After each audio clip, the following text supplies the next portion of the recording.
I'm gonna melt you down and make a cockroach. Hello and welcome back to another video from your favorite channel, Marvelous Videos. We all have watched Marvel movies or read a Marvel comic at least once. Even if you were born in 1963 or 2020, you might have known characters like Wolverine, Deadpool, and surely our fan favorite, the Juggernaut. In today's video, we will be discussing a lot about Juggernaut, starting from his origins, live-action appearances, and even his powers and weaknesses. So without any further ado, strap onto your seatbelts and make sure that you have some snacks nearby, because this is going to be a long ride. Juggernaut has made countless appearances in the comic books, mostly appearing as a supervillain, but sometimes even as an ally to the superheroes. In fact, he is one of the supervillains who was so hard to beat that the entire team of X-Men were once needed to take him down. He also appears in a lot of Spider-Man comics as well, as he and Spidey seem to be at each other's necks, mostly because Juggernaut is almost always a villain in those stories. But every villain has a backstory, and Juggernaut's is for sure one of the saddest. Before we go into our explanation, we have a very small request. If you like our content, please support us by subscribing to our channel. This is a small click for you, but for us, it means a lot. Thank you. Let's begin. I don't mean right now.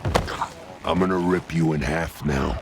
That is such a Juggernaut. A traumatic childhood led to a twisted supervillain. Juggernaut's origin. Cain Marko, also known as Juggernaut, created by none other than Stan Lee and Jack Kirby, made his first debut in X-Men issue 12 in July of 1965. This period of time was when Marvel was doing extremely well, and it was introducing new characters in almost every issue. In this storyline, Cain Marko was raised by his father, Kurt Marko, after his mom had passed away when he was just a little child. He had always been a brawny kid, and due to the lack of a mother figure in his life at that time, he grew up to be a bully, challenging his inner anger onto others weaker than himself. Soon, Kurt Marko met Sharon Xavier, who was the mother of none other than Charles Xavier. Sharon and Kurt bonded over time and decided to get married, and this made Charles and Cain stepbrothers.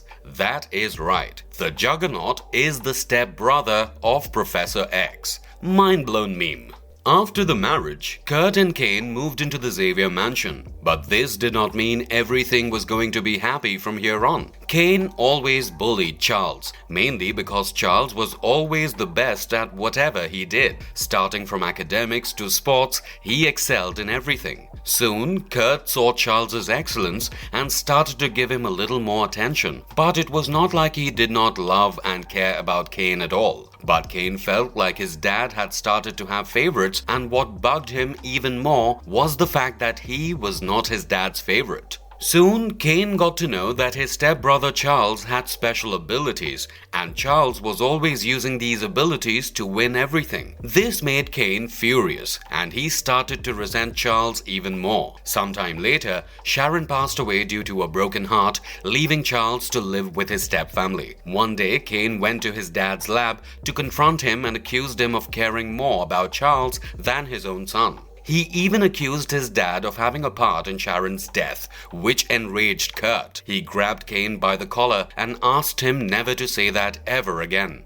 This fight soon converted into a furious fit of rage for Cain, and he unknowingly started a massive fire in the lab. Kurt soon picked up both his children and ran outside to save them, and even though he had successfully saved them both, he passed away from inhaling so many toxic fumes altogether. Before passing away, he whispered to Charles never to let Cain know about his powers, and this made Cain realize that he was right and that Charles did indeed have powers. Full of sadness and guilt, Cain could not believe what had happened, and he went into denial. He made himself believe that his dad did not really intend to save him, but just Charles, and that he would have never been so selfless if only Cain was in danger. His anger and resentment towards his brother just kept on growing over the years. Soon, the two brothers were drafted into the US Army to fight in the Korean War, and were even kept in the same unit to fight side by side. When the actual battle started, Cain was unsure about his own survival and decided to put his own life before the others. He left his post and ran into a nearby cave opening where nobody would be able to find him. Charles knew that this was a clear violation of the protocol and that if Kane were to be caught, he would face a lot of trouble. So, in order to stop his brother from taking any stupid actions, Charles ran after Kane into the cave in hopes of bringing him back. You can understand by this that even after countless hours of getting bullied and beaten up by Kane, Charles still cared for his brother and all he wanted to do was save his brother from any sort of harm. While Charles was chasing Kane, Kane stumbled upon the lost temple of Sitorak. Upon closer inspection, he saw the crimson gem of Sitorak and was in total awe of it. Kane curiously touched the gem, and just as he did, a magical inscription appeared right in front of him. It read, "Whosoever touches this gem shall possess the power of the crimson bands of Sitorak. Henceforth, you who read these words shall become forevermore a human juggernaut." Just as he read them, a huge power blast absorbed him, turning him into the avatar of Sitorak, which gave him insane abilities including superhuman strength and durability. But before Charles could witness this, the energy from the gem caused the whole cave to come crumbling down, and with no other choice left, Charles ran out just before the cave opening closed forever. Charles was very sad about Kane, as he and the rest of the world thought that he had been crushed under the rubble. But what they did not realize was that Juggernaut was already born. That is right, Juggernaut is not a mutant. He gets his power from the gem of Sitorak. After a while, when Kane woke up, he realized he was under billions of tons of just pure debris, so he started to break the huge boulders on top of him. As he did not need food, water or air to survive anymore, he kept on digging and digging for years until he finally reached the surface. He had nothing but revenge on his mind, and during this time, all he did was plot a plan against his brother Charles. The local Jin Taiko, who had previously held the Juggernaut's mantle, was then confronted by Juggernaut. He murdered Taiko in cold blood so that he could fully embrace the Juggernaut's abilities, and under the control of Sitorak, he massacred Taiko's whole tribe because they had stopped worshipping him. Soon, he traveled to America to kill Charles. When he reached the X mansion, he realized that Charles had converted the whole place into a school for the gifted. He soon attacked Charles, who was a professor now, and realized that his helmet actually stopped Charles from entering his brain. This meant that no psychic attack had any impact on him while he wore the helmet. Out of options, Charles asked for help from the Human Torch, who burned Juggernaut's helmet to such a point that rivets from the helmet got turned into ashes. This gave the X-Men an opening, and they quickly pulled off the helmet from Juggernaut's head, defeating him. After this, in X-Men issues 32 and 33, it was shown that Professor X had slipped Juggernaut into a coma and had chained him up in the basement of the mansion. While Professor X tried to remove the gem's influence on Kane, he put him and Kane in a device which would have successfully freed Kane. But suddenly, the Factor 3 attacked them. This caused the Juggernaut to regain consciousness, and temporarily, he was able to resist Charles' psychic influence on him. He soon went up against the full group of X-Men and easily defeated them. After he defeated them and left, he was invited by Factor 3 to join them, and just as he was about to do it, he was tricked by the X-Men and was sent to the Crimson Cosmos of the Crimson Gem of Sitorak. This whole issue clearly showed us how strong he really was, and this issue clearly became a fan favorite as he made numerous more appearances after this, both in the comics and in the live-action movies like Deadpool 2 and X-Men Last Stand. We saw how he was just driven by anger and rage, and mostly his hatred for his brother Charles. But did you know that he also worked alongside the X-Men? Shocked, right? So were the people from the 1960s and 1970s when they read this issue for the first time. Turns out that Kane was being completely manipulated and controlled by Sitorak, and after a few events, it was evident that Kane had no desire to continue on this evil path. Charles soon went inside Kane's mind and tried to help his brother, and even though he was soon ejected, his small visit aided Kane immensely as Kane gained back control and defeated Sitorak and later all the avatars one by one. After this, Kane realized that he could use his powers for good as well and joined the X-Men, where he was treated very well. Even though his personality made it impossible for him to make friends, he befriended multiple people in the mansion, which made him realize that he too was going to be a good person. He allowed the authorities to take him into custody, and guess what? Daredevil is not the only superhero who has seen She-Hulk's bedroom. And somehow, even after Kane's numerous offenses and other crimes, he was set free, which allowed him to become a better man, at least for a few issues. And just to be clear, it was all happening on Earth 616. I'm the wrong guy to play hide and seek with. Juggernaut in X-Men: The Last Stand.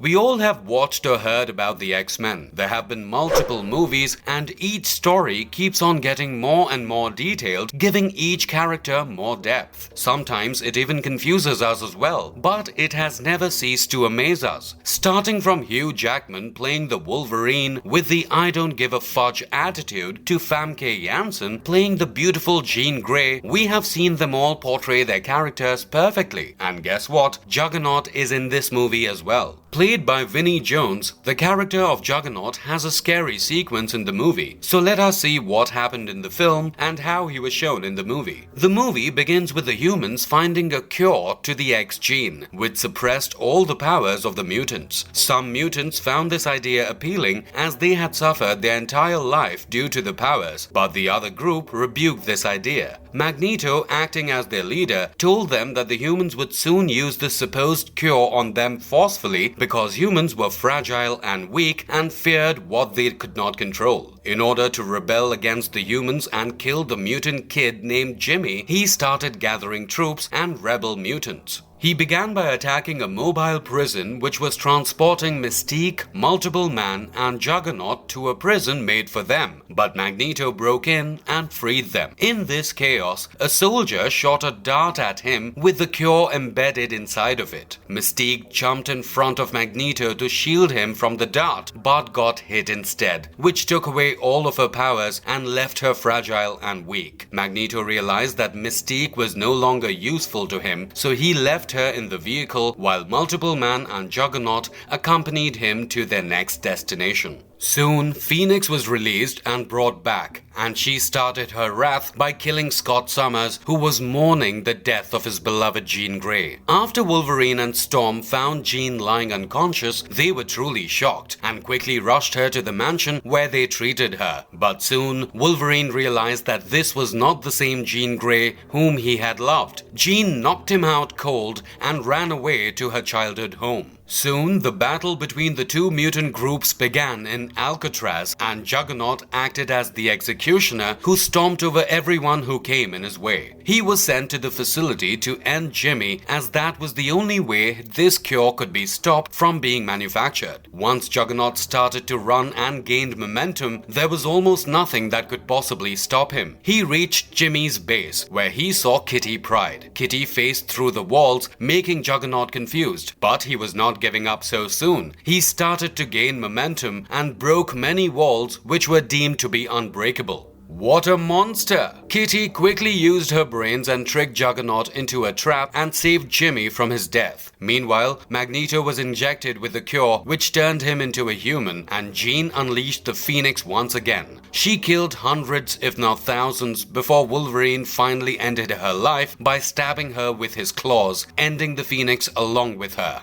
In the movie, even though Juggernaut's suit was not comic accurate, nor was his relationship with Charles given any highlight, and he was a proper mutant in the movie, he surely played one of the most important henchmen for Magneto. Juggernaut was one of the only mutants who was capable of completing the task of eliminating Jimmy. Something remarkable about Juggernaut in this movie was that he seemed to have no empathy and no remorse, and this was exactly how Juggernaut was in the comics.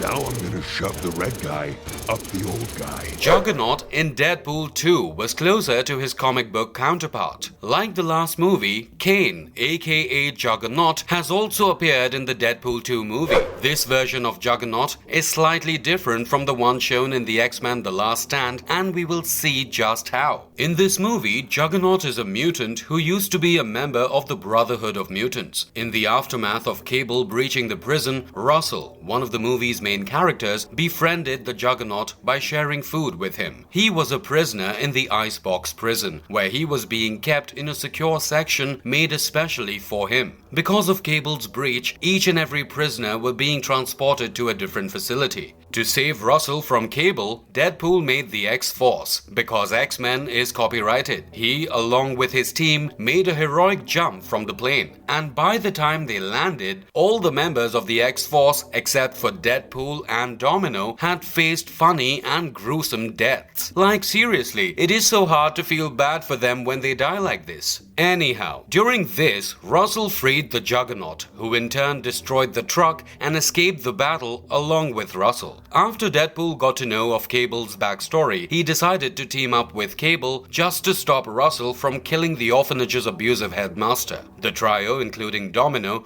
reached the orphanage and was confronted by the Juggernaut. The Juggernaut was way too powerful, and he even tore Deadpool into two halves like he was a piece of cloth. They were facing a lot of problems going against this beast, and only after Colossus and his team appeared were they able to finally subdue Juggernaut, though the way they did it was not something I would recommend. But don't worry, our favorite Juggernaut was fine in the end when he was shown to be climbing out of the bath before the credits. In this movie, Juggernaut was far more comic accurate, with his full face covering helmet, his inhumanly bulky body, and even his relationship with Charles Xavier was completely the same, just like his origin comics. The only changes in his character were that he was far less inhumane than his X-Men movie counterpart, even being an honorary soldier, and he was born as a mutant itself, meaning he had nothing to do with the Crimson Gem.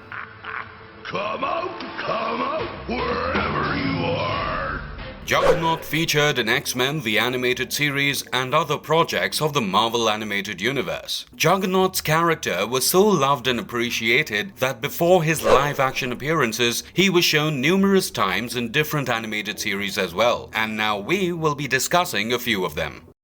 My powers are magical, and none of you mutant wimps can handle them. The Unstoppable Juggernaut. The Unstoppable Juggernaut was Season 1, Episode 8 of the X-Men animated series. The episode began with the X-Men returning to their mansion from Genosha when they realized that the mansion was destroyed completely. The squad cleaned up the mess after landing. In the debris, there was no sign of the professor, but when they got to the war room, they found a message from Xavier saying he had left on a trip. They started searching for clues, investigating the attack, and the only clue they instantly found was the insanely large footprints, which were probably left by the person who had created this mess in the first place. In his quest for the assailant, Wolverine came across Colossus, a Russian mutant who was helping to destroy a building, but he soon realized he was not the perpetrator of the crime. A short while later, however, there was a bank robbery, and despite Colossus's attempts to stop the assailant, he was captured. Rogue and Storm freed Colossus from the prison, while Wolverine noticed the same scent present at the mansion.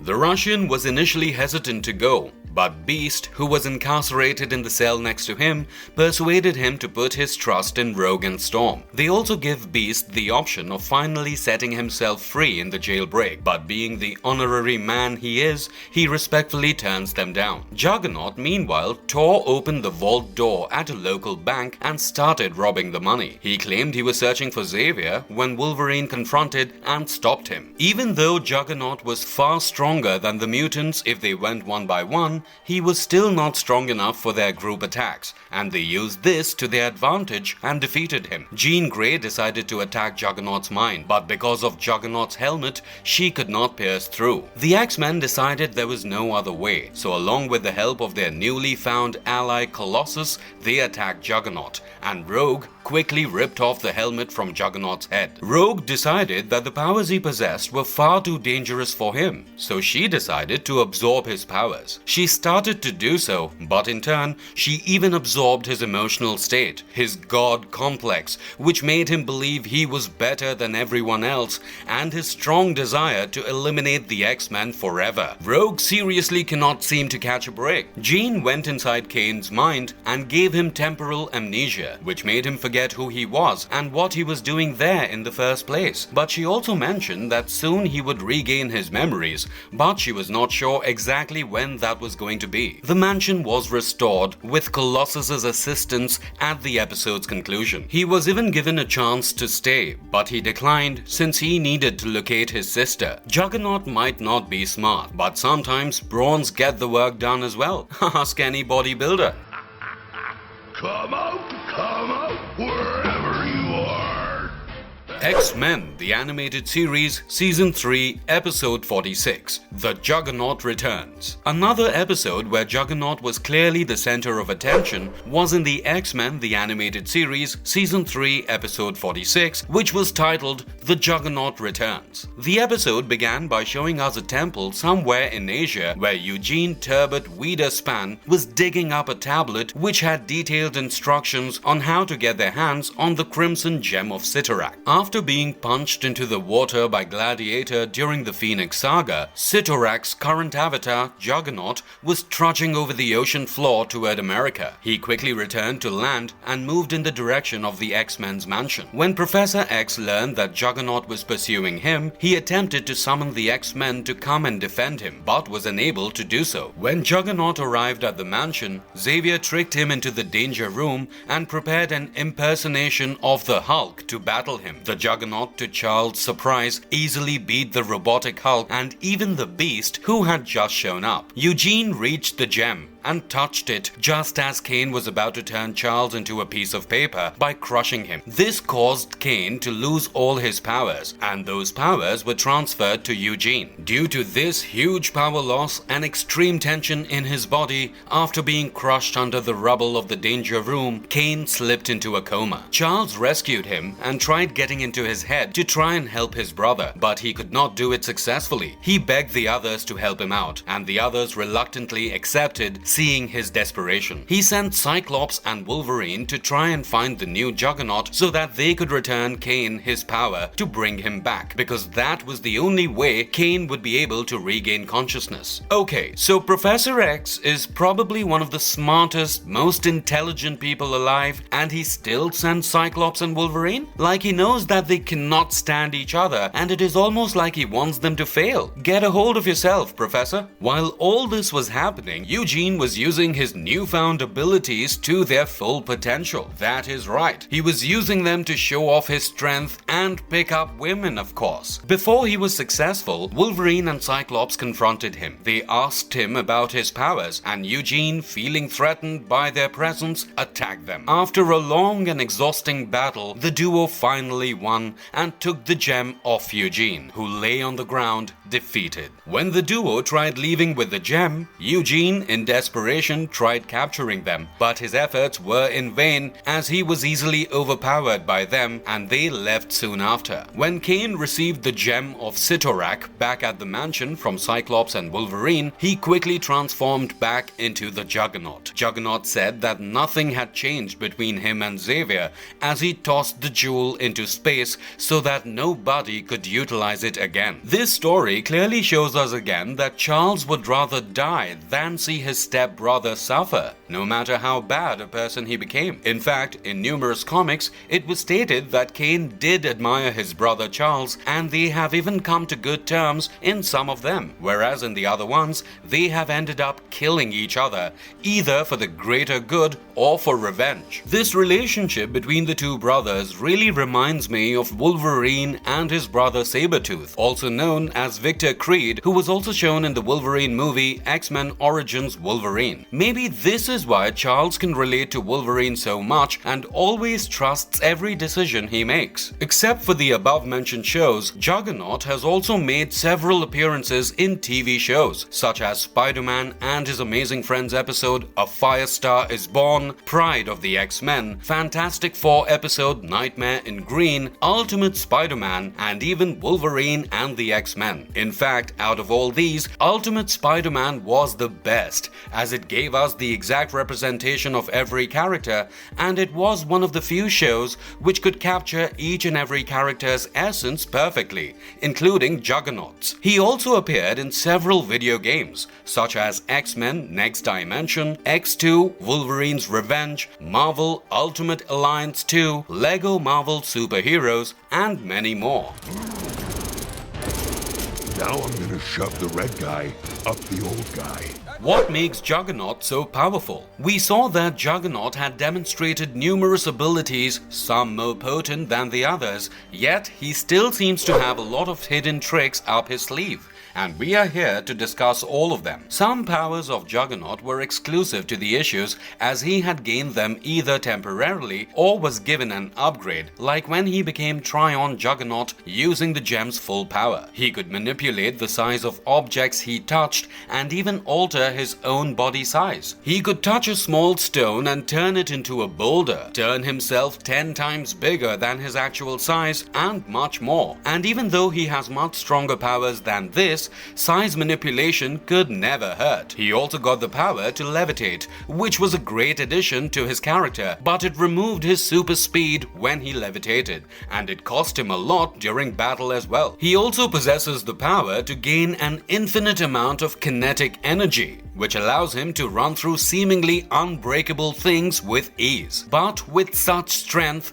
a weak body cannot work well, so that is why he has a strong figure, and he seems to be extremely durable because even trillions of tons of rubble could not harm him. He can even take direct attacks from missiles, blades, and even strong characters like Wolverine and Colossus. With his extreme durability, he also possesses inhuman super strength, which benefits him greatly as he is quite literally the definition of built different at this point. He can break things with a punch, and he even showed us his strength when he tore Deadpool apart without seeming to break a sweat. He can also create his helmet out of thin air, which is very beneficial for him if it ever gets broken or damaged mid-battle. One thing to be noted about Juggernaut is that he never seems to get tired, and he demonstrated this in his first appearance itself when he dug his way out of the rubble for years at a stretch. And this could only mean one thing: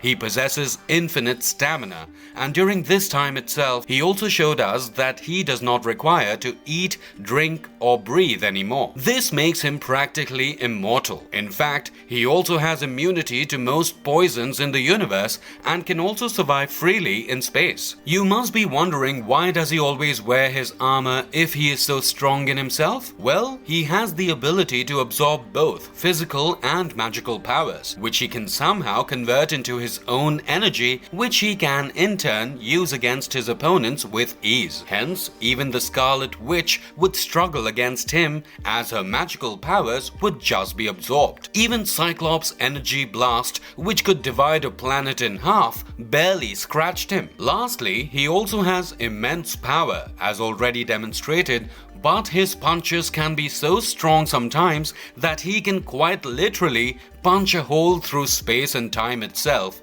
and even travel through it. One of the most potent characters having the ability to travel through space and time clearly makes them way too overpowered and almost impossible to beat. It's almost as if Stan Lee was trying to make him the perfect character because he is so close. Juggernaut. I can't imagine why. You can let me out of here, I need a pee. Conclusion. After reviewing this character, researching about him for days, and watching all his appearances, we can clearly say that Juggernaut is probably one of the strongest characters to exist in the Marvel Universe. And honestly, he is neither underrated nor overrated. He is already clearly famous, and for a good reason. His character has a nice backstory, he gets depth in his stories, his powers seem to be limitless, and he also is shown to change completely under the circumstances. We would really love to watch a spin-off about Juggernaut, and hopefully he will be returning to the movie soon, because the MCU is getting lonely without the great Juggernaut. And if you liked our content, don't forget to leave a like and subscribe to us if you haven't already. Have a good one and be safe. Thanks everyone. I don't mean right now. I'm gonna rip you in half now. That is such a Juggernaut thing to say.